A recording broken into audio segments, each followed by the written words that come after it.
Tutti gli indizi portano a lui, in primis il sondaggio della stessa Lega Nord. Federico Caner, capogruppo appunto della Lega Nord in Regione, potrebbe essere l'uomo giusto da candidare alla poltrona di sindaco di Treviso. Gentilini rimane il più amato, ma i trevigiani riconoscono la necessità che a guidare il comune sia un giovane, al cui fianco serve comunque l'esperienza amministrativa di Gentilini. Federico Caner è un nome che piace anche al segretario Tosi. Se a me chiedessero Federico Caner è adatto, io dico Federico Caner lo conosco, lo stimo, ho amicizia con lui da 12 anni a questa parte, è giovane, ha capacità amministrativa e quindi non vedrei nessuna controindicazione, una che sia una, perché non sia lui. Il giovane Caner incassa, diciamo così, la benedizione del segretario Tosi e per la prima volta tra i possibili giovani papabili a sindaco del capoluogo della Marca ci si mette pure lui. Anche tanti giovani che possono candidarsi, tra cui c'è anche il sottoscritto che sicuramente se chiamato farà la sua parte.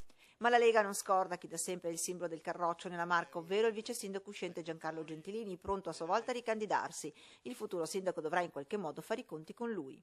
Assolutamente deve fare squadra con Giancarlo Gentilini, perché Giancarlo Gentilini è la Lega come amministrazione, buona amministrazione a Treviso. Nomi, ipotesi più o meno confermate perché la parola finale spetta al territorio, spiega sempre Tosi, e lunedì alla presenza del segretario federale Roberto Maroni nella Marca ogni riserva potrebbe essere sciolta. Una cosa è certa, la Lega è pronta a tutto pur di difendere il suo primato nella Marca, probabilmente anche a correre da sola se necessario e opportuno. Per le prossime elezioni, come è stata Verona la città simbolo delle ultime elezioni per la Lega, Treviso sarà la città simbolo delle prossime elezioni amministrative.